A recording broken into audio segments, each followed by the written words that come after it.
Where I lived and what I lived for. At a certain season of our life, we are accustomed to consider every spot as the possible site of a house. I have thus surveyed the country on every side within a dozen miles of where I live. In imagination, I have bought all the farms in succession, for all were to be bought, and I knew their price. I walked over each farmer's premises, tasted his wild apples, discoursed on husbandry with him, took his farm at his price, at any price, mortgaging it to him in my mind, even put a higher price on it, took everything but a deed of it, took his word for his deed, for I dearly love to talk, cultivated it, and him too to some extent, I trust, and withdrew when I had enjoyed it long enough, leaving him to carry it on. This experience entitled me to be regarded as a sort of real estate broker by my friends. Wherever I sat, there I might live, and the landscape radiated from me accordingly. What is a house but a sedes, a seat? Better if a country seat. I discovered many a site for a house not likely to be soon improved, which some might have thought too far from the village, but to my eyes the village was too far from it. Well, there I might live, I said, and there I did live, for an hour, a summer, and a winter life. Saw how I could let the years run off, buffet the winter through, and see the spring come in. The future inhabitants of this region, wherever they may place their houses, may be sure that they have been anticipated. An afternoon sufficed to lay out the land into orchard, woodlot, and pasture, and to decide what fine oaks or pines should be left to stand before the door, and whence each blasted tree could be seen to the best advantage. And then I let it lie, fallow, perchance. For a man is rich in proportion to the number of things which he can afford to let alone. My imagination carried me so far that I even had the refusal of several farms. The refusal was all I wanted, but I never got my fingers burned by actual possession. The nearest that I came to actual possession was when I bought the Hollowell place and had begun to sort my seeds and collected materials with which to make a wheelbarrow to carry it on or off with. But before the owner gave me a deed of it, his wife, every man has such a wife, changed her mind and wished to keep it, and he offered me $10 to release him. Now, to speak the truth, I had but 10 cents in the world, and it surpassed my arithmetic to tell if I was that man who had 10 cents, or who had a farm, or $10, or altogether. However, I let him keep the $10, and the farm too, for I had carried it far enough, or rather, to be generous, I sold him the farm for just what I gave for it, and, as he was not a rich man, made him a present of $10, and still had my 10 cents and seeds and materials for a wheelbarrow left. I found thus that I had been a rich man without any damage to my poverty. But I retained the landscape, and I have since annually carried off what it yielded without a wheelbarrow, with respect to landscapes. I am monarch of all I survey. My right there is none to dispute. I have frequently seen a poet withdraw, having enjoyed the most valuable part of a farm, while the crusty farmer supposed that he had got a few wild apples only. Why, the owner does not know it for many years when a poet has put his farm in rhyme. The most admirable kind of invisible fence has fairly impounded it, milked it, skimmed it, and got all the cream, and left the farmer only the skimmed milk. The real attractions of the Hollowell farm, to me, were its complete retirement being about 2 miles from the village, half a mile from the nearest neighbor, and separated from the highway by a broad field, its bounding on the river, which the owner said protected it by its fogs from frosts in the spring, though that was nothing to me. The gray color and ruinous state of the house and barn, and the dilapidated fences, which put such an interval between me and the last occupant. The hollow and lichen-covered apple trees, gnawed by rabbits, showing what kind of neighbors I should have. But above all, the recollection I had of it from my earliest voyages up the river, when the house was concealed behind a dense grove of red maples, through which I heard the house dog bark. I was in haste to buy it, before the proprietor finished getting out some rocks, cutting down the hollow apple trees, and grubbing up some young birches which had sprung up in the pasture, or, in short, had made any more of his improvements. To enjoy these advantages, I was ready to carry it on, like Atlas, to take the world on my shoulders. I never heard what compensation he received for that. And do all those things which had no other motive or excuse but that I might pay for it and be unmolested in my possession of it. For I knew all the while that it would yield the most abundant crop of the kind I wanted, if I could only afford to let it alone. But it turned out as I have said. All that I could say then, with respect to farming on a large scale, I have always cultivated a garden, was that I had had my seeds ready. Many think that seeds improve with age. I have no doubt that time discriminates between the good and the bad. And when at last I shall plant, I shall be less likely to be disappointed. But I would say to my fellows, once for all, as long as possible, live free and uncommitted. It makes but little difference whether you are committed to a farm or the county jail. Old Cato, whose De Rustica is my cultivator, says, and the only translation I have seen makes sheer nonsense of the passage, when you think of getting a farm, turn it thus in your mind, not to buy greedily, nor spare your pains to look at it, and do not think it enough to go round it once. The oftener you go there, the more it will please you, if it is good. I think I shall not buy greedily, but go round and round it as long as I live, and be buried in it first, that it may please me the more at last. The present was my next experiment of this kind, which I purpose to describe more at length, for convenience putting the experience of 2 years into one. As I have said, I do not propose to write an ode to dejection, but to brag as lustily as Chanticleer in the morning, standing on his roost, if only to wake my neighbors up. When first I took up my abode in the woods, that is, began to spend my nights as well as days there, which, by accident, was on Independence Day or the 4th of July, 1845, my house was not finished for winter, but was merely a defense against the rain, without plastering or chimney, the walls being of rough, weather-stained boards with wide chinks, which made it cool at night. The upright white-hewn studs and freshly planed door and window casings gave it a clean and airy look, especially in the morning, when its timbers were saturated with dew, so that I fancied that by noon some sweet gum would exude from them. To my imagination, it retained throughout the day more or less of this auroral character, reminding me of a certain house on a mountain which I had visited a year before. This was an airy and unplastered cabin, fit to entertain a traveling god, and where a goddess might trail her garments. The winds which passed over my dwelling were such as sweep over the ridges of mountains, bearing the broken strains or celestial parts only of terrestrial music. The morning wind forever blows, the poem of creation is uninterrupted. But few are the ears that hear it. Olympus is but the outside of the earth everywhere.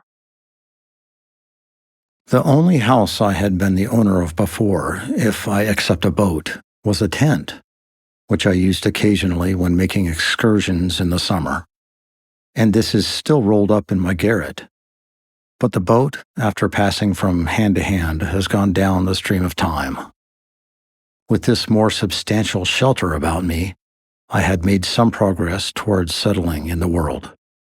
This frame, so slightly clad, was a sort of crystallization around me, and reacted on the builder. It was suggestive somewhat as a picture in outlines. I did not need to go outdoors to take the air, for the atmosphere within had lost none of its freshness. It was not so much within doors as behind a door where I sat, even in the rainiest weather. The Harivansha says, "An abode without birds is like a meat without seasoning." Such was not my abode, for I found myself suddenly neighbor to the birds, not by having imprisoned one, but having caged myself near them. I was not only nearer to some of those which commonly frequent the garden and the orchard, but to those smaller and more thrilling songsters of the forest which never or rarely serenade a villager. The wood thrush, the veery, the scarlet tanager, the field sparrow, the whippoorwill, and many others. I was seated by the shore of a small pond about 1.5 miles south of the village of Concord and somewhat higher than it, in the midst of an extensive wood between that town and Lincoln, and about 2 miles south of that our only field known to fame, Concord Battleground. But I was so low in the woods that the opposite shore, 1/2 mile off, like the rest, covered with wood, was my most distant horizon.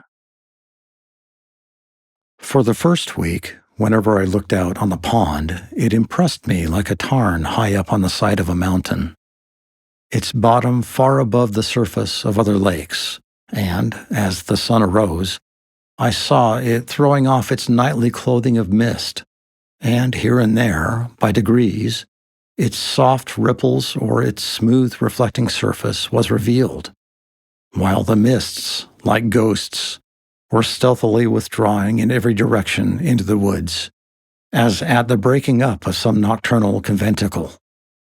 The very dew seemed to hang upon the trees later into the day than usual, as on the sides of mountains.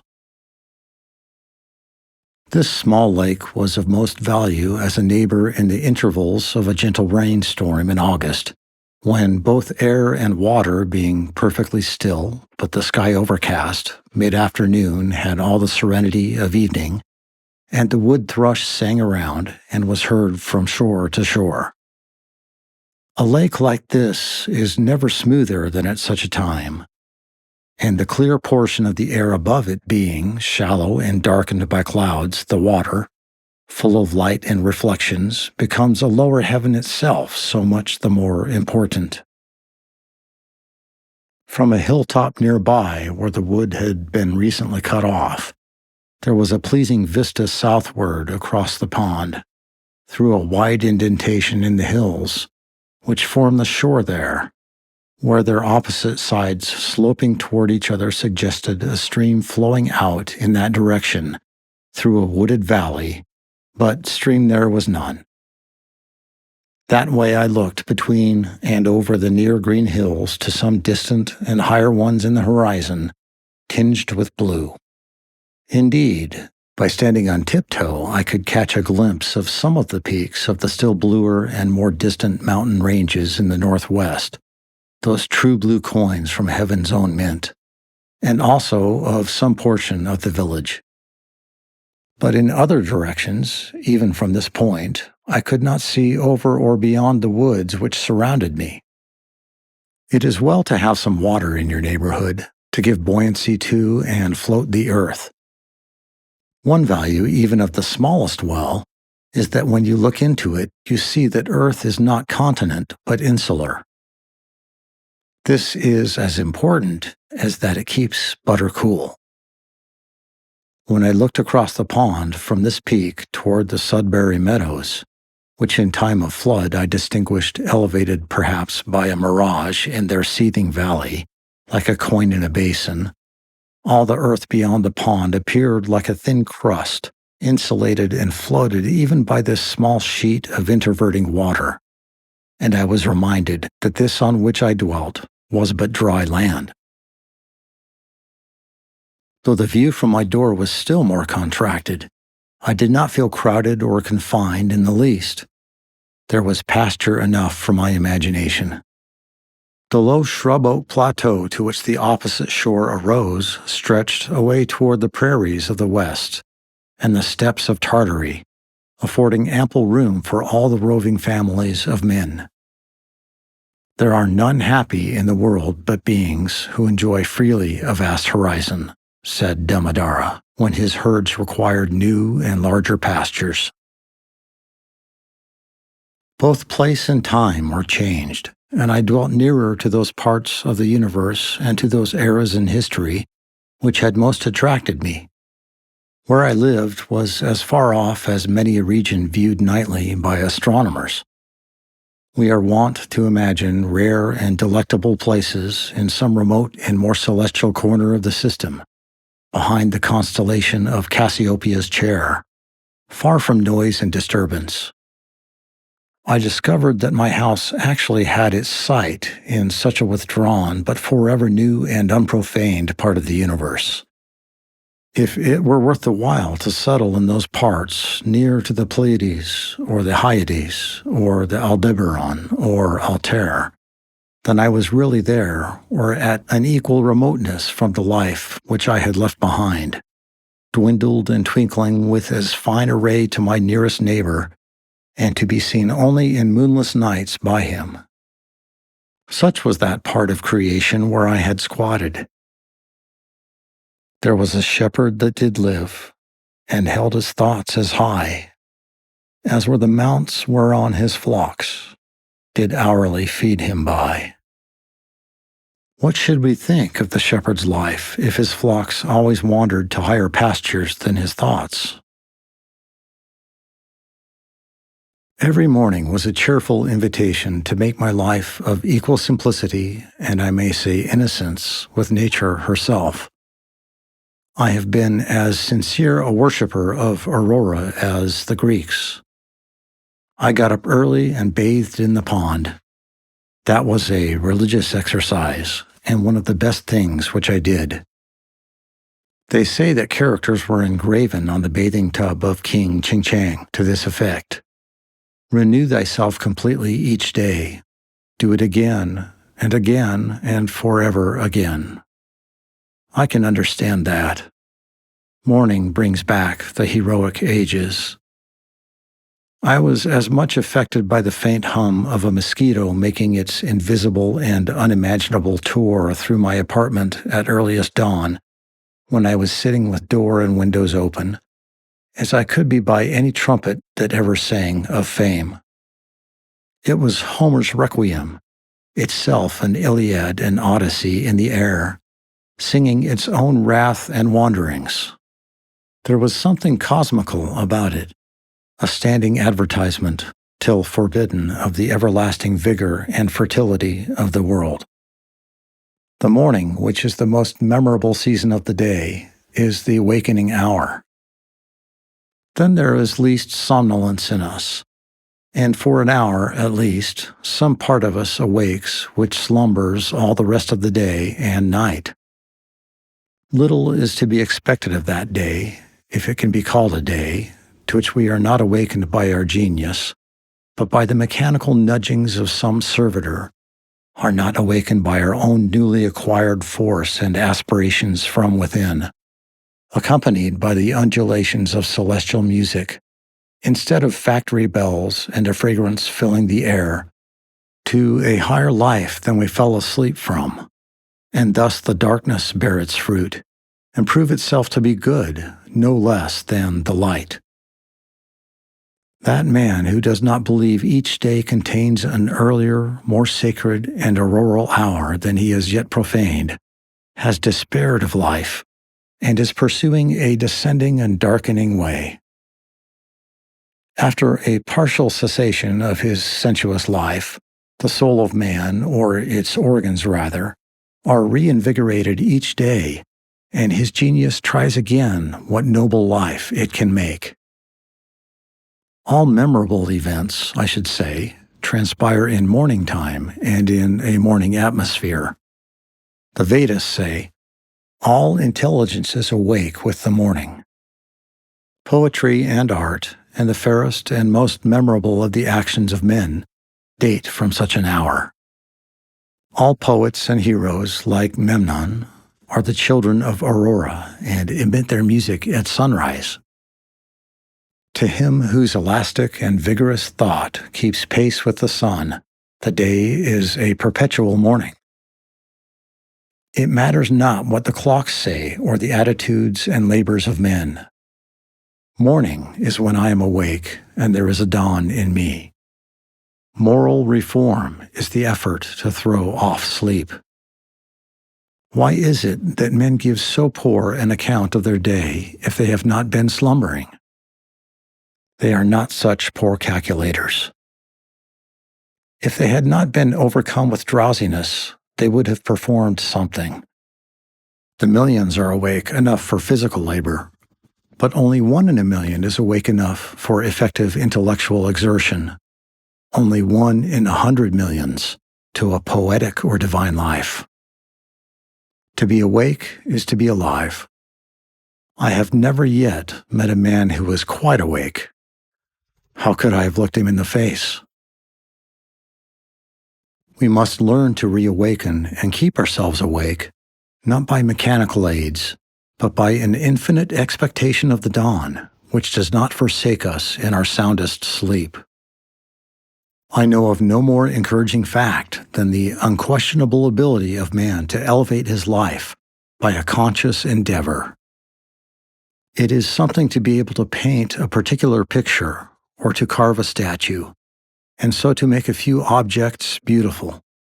But it is far more glorious to carve and paint the very atmosphere and medium through which we look, which morally we can do. To affect the quality of the day, that is the highest of arts. Every man is tasked to make his life, even in its details, worthy of the contemplation of his most elevated and critical hour. If we refused, or rather used up, such paltry information as we get, the oracles would distinctly inform us how this might be done. I went to the woods because I wished to live deliberately, to front only the essential facts of life, and see if I could not learn what it had to teach and not, when I came to die, discover that I had not lived. I did not wish to live what was not life, living is so dear. Nor did I wish to practice resignation unless it was quite necessary.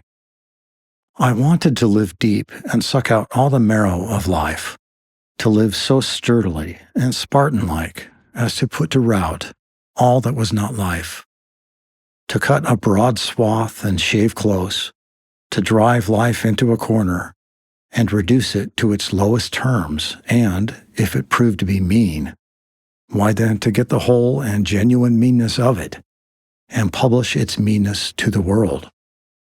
Or if it were sublime, to know it by experience, and be able to give a true account of it in my next excursion.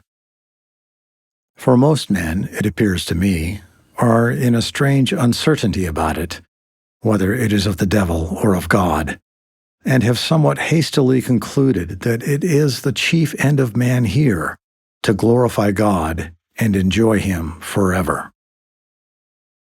Still we live meanly, like ants, though the fable tells us that we were long ago changed into men. Like pygmies, we fight with cranes.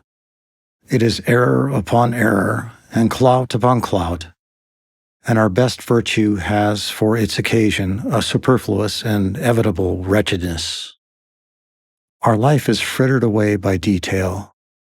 An honest man has hardly need to count more than his 10 fingers, or in extreme cases he may add his 10 toes and lump the rest. Simplicity, simplicity, simplicity. I say, let your affairs be as 2 or 3, and not 100 or 1,000. Instead of 1,000,000, count half a dozen, and keep your accounts on your thumbnail. In the midst of this chopping sea of civilized life, such are the clouds and storms and quicksands and 1,001 items to be allowed for, that a man has to live if he would not founder and go to the bottom and not make his port at all by dead reckoning. And he must be a great calculator indeed who succeeds. Simplify, simplify. Instead of 3 meals a day, if it be necessary, eat but 1. Instead of 100 dishes, 5. And reduce other things in proportion. Our life is like a German confederacy made up of petty states with its boundary forever fluctuating, so that even a German cannot tell you how it is bounded at any moment. The nation itself, with all its so-called internal improvements, which, by the way, are all external and superficial, is just an unwieldy and overgrown establishment, cluttered with furniture and tripped up by its own traps, ruined by luxury and heedless expense, by want of calculation and a worthy aim, as the million households in the land. And the only cure for it, as for them, is in a rigid economy, a stern and more than Spartan simplicity of life and elevation of purpose. It lives too fast. Men think that it is essential that the nation have commerce and export ice and talk through a telegraph and ride 30 miles an hour without a doubt whether they do or not. But whether we should live like baboons or like men is a little uncertain. If we do not get out sleepers and forge rails and devote days and nights to the work, but go to tinkering upon our lives to improve them, who will build railroads? And if railroads are not built, how shall we get to heaven in season? But if we stay at home and mind our business, who will want railroads? We do not ride on the railroad, it rides upon us. Did you ever think what those sleepers are that underlie the railroad? Each one is a man, an Irish man or a Yankee man. The rails are laid on them, and they are covered with sand, and the cars run smoothly over them. They are sound sleepers, I assure you. And every few years a new lot is laid down and run over, so that if some have the pleasure of riding on a rail, others have the misfortune to be ridden upon. And when they run over a man that is walking in his sleep, a supernumerary sleeper in the wrong position, and wake him up, they suddenly stop the cars and make a hue and cry about it, as if this were an exception. I am glad to know that it takes a gang of men for every 5 miles to keep the sleepers down and level in their beds as it is, for this is a sign that they may sometime get up again. Why should we live with such hurry and waste of life? We are determined to be starved before we are hungry. Men say that a stitch in time saves 9, and so they take 1,000 stitches today to save 9 tomorrow. As for work, we haven't any of the consequence. We have the St. Vitus stance and cannot possibly keep our heads still. If I should only give a few pulls at the parish bell rope, as for a fire, that is, without setting the bell, there is hardly a man on his farm in the outskirts of Concord, notwithstanding that press of engagements, which was his excuse so many times this morning, nor a boy, nor a woman, I might almost say, but would forsake all and follow that sound, not mainly to save property from the flames, but, if we will confess the truth, much more to see it burn, since burn it must, and we, be it known, did not set it on fire. Or to see it put out, and have a hand in it. If that is done as handsomely, yes, even if it were the parish church itself. Hardly a man takes a half-hour's nap after dinner, but when he awakes he holds up his head and asks, "What's the news?" as if the rest of mankind had stood his sentinels. Some give directions to be waked every half hour, doubtless for no other purpose, and then to pay for it, they tell what they have dreamed. After a night's sleep, the news is as indispensable as the breakfast. Pray tell me anything new that has happened to a man anywhere on this globe. and he reads it over his coffee and rolls that a man has had his eyes gouged out this morning on the Wachita River, never dreaming the while that he lives in the dark, unfathomed mammoth cave of this world and has but the rudiment of an eye himself. For my part, I could easily do without the post office. I think that there are very few important communications made through it. To speak critically, I never received more than 1 or 2 letters in my life. I wrote this some years ago, that were worth the postage. The penny post is, commonly, an institution through which you seriously offer a man that penny for his thoughts, which is so often safely offered in jest. And I am sure that I never read any memorable news in a newspaper. If we read of one man robbed or murdered or killed by accident, or one house burned, or one vessel wrecked, or one steamboat blown up, or one cow run over on the Western Railroad, or one mad dog killed, or one lot of grasshoppers in the winter, we never need read of another. One is enough. If you are acquainted with the principle, what do you care for myriad instances and applications? To a philosopher, all news, as it is called, is gossip, and they who edit and read it are old women over their tea. Yet not a few are greedy after this gossip. There was such a rush, as I hear, the other day at one of the offices to learn the foreign news by the last arrival, that several large squares of plate glass belonging to the establishment were broken by the pressure, news which I seriously think a ready wit might write a 12-month or 12 years beforehand with sufficient accuracy. As for Spain, for instance, if you know how to throw in Don Carlos and the Infanta and Don Pedro and Seville and Granada from time to time in the right proportions, they may have changed the names a little since I saw the papers, and serve up a bullfight when other entertainments fail, it will be true to the letter, and give us as good an idea of the exact state or ruin of things in Spain as the most succinct and lucid reports under this head in the newspapers. And as for England, almost the last significant scrap of news from that quarter was the Revolution of 1649. And if you have learned the history of her crops for an average year, you never need attend to that thing again, unless your speculations are of a merely pecuniary character. If one may judge who rarely looks into the newspapers, nothing new does ever happen in foreign parts, a French Revolution not excepted. What news? How much more important to know what that is which was never old. Yu, great dignitary of the state of Wei, sent a man to Kung Sa to know his news. Kung Sa caused the messenger to be seated near him and questioned him in these terms: "What is your master doing?" The messenger answered with respect, "My master desires to diminish the number of his faults, but he cannot come to the end of them." The messenger being gone, the philosopher remarked, "What a worthy messenger! What a worthy messenger!" The preacher, instead of vexing the ears of drowsy farmers on their day of rest at the end of the week, for Sunday is the fit conclusion of an ill-spent week and not the fresh and brave beginning of a new one, with this one other draggle-tail of a sermon, should shout with thundering voice, "Pause, avast! Why so seeming fast, but deadly slow?"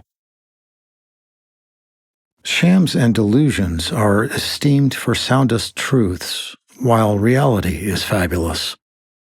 If men would steadily observe realities only, and not allow themselves to be deluded, life, to compare it with such things as we know, would be like a fairy tale and the Arabian Nights entertainments.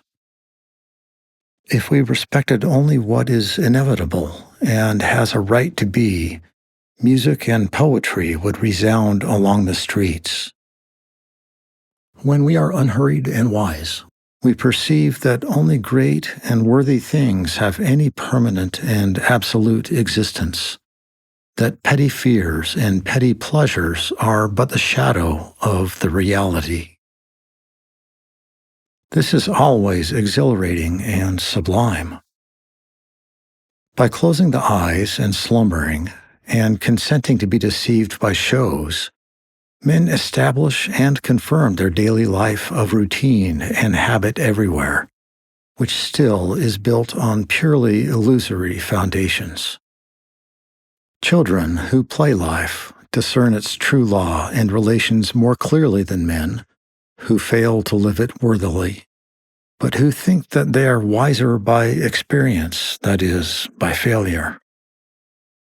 I have read in a Hindu book that there was a king's son who, being expelled in infancy from his native city, was brought up by a forester, and growing up to maturity in that state, imagined himself to belong to the barbarous race with which he lived.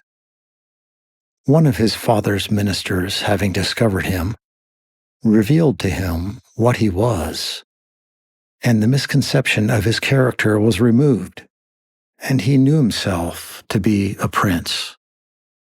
So soul, continues the Hindu philosopher, from the circumstances in which it is placed, mistakes its own character until the truth is revealed to it by some holy teacher, and then it knows itself to be Brahm. I perceive that we inhabitants of New England live this mean life that we do because our vision does not penetrate the surface of things. We think that that is which appears to be. If a man should walk through this town and see only the reality, where, think you, would the mill dam go? If he should give us an account of the realities he beheld there, we should not recognize the place in his description. Look at a meeting house, or a courthouse, or a jail, or a shop, or a dwelling house, and say what that thing really is before a true gaze, and they would all go to pieces in your account of them.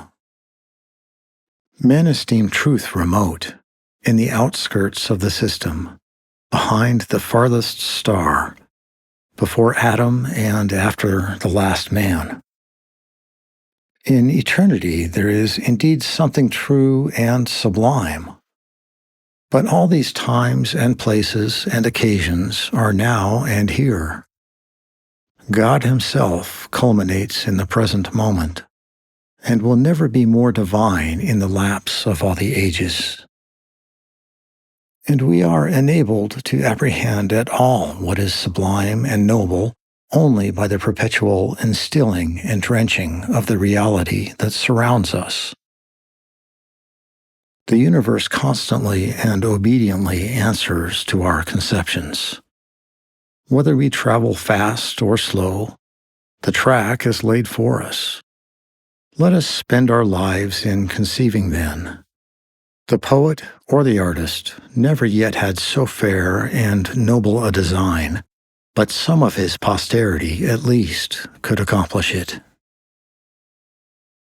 Let us spend one day as deliberately as nature, and not be thrown off the track by every nutshell and mosquito's wing that falls on the rails. Let us rise early and fast, or break fast, gently and without perturbation. Let company come and let company go. Let the bells ring and the children cry, determined to make a day of it. Why should we knock under and go with the stream? Let us not be upset and overwhelmed in that terrible rapid and whirlpool called a dinner, situated in the meridian shallows. Weather this danger and you are safe, for the rest of the way is downhill. With unrelaxed nerves, with morning vigor, sail by it, looking another way, tied to the mast like Ulysses.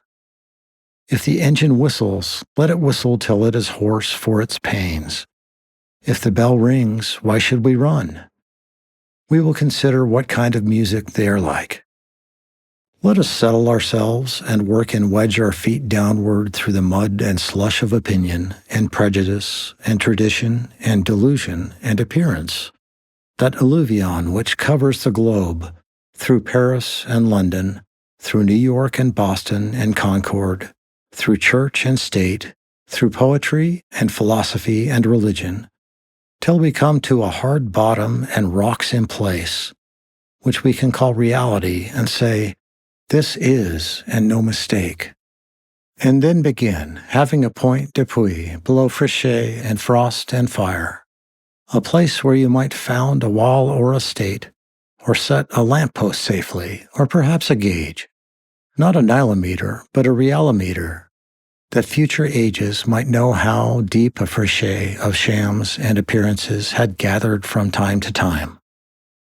If you stand right fronting and face to a fact, you will see the sun glimmer on both its surfaces, as if it were a scimitar, and feel its sweet edge dividing you through the heart and marrow, and so you will happily conclude your mortal career. Be it life or death, we crave only reality.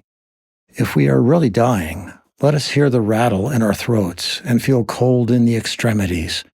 If we are alive, let us go about our business. Time is but the stream I go a-fishing in. I drink at it, but while I drink, I see the sandy bottom and detect how shallow it is. Its thin current slides away, but eternity remains. I would drink deeper, fish in the sky, whose bottom is pebbly with stars. I cannot count one. I know not the first letter of the alphabet. I have always been regretting that I was not as wise as the day I was born. The intellect is a cleaver. It discerns and rifts its way into the secret of things. I do not wish to be any more busy with my hands than is necessary. My head is hands and feet. I feel all my best faculties concentrated in it. My instinct tells me that my head is an organ for burrowing, as some creatures use their snout and forepaws, and with it I would mine and burrow my way through these hills. I think that the richest vein is somewhere hereabouts, so by the divining rod and thin rising vapors I judge, and here I will begin to mine.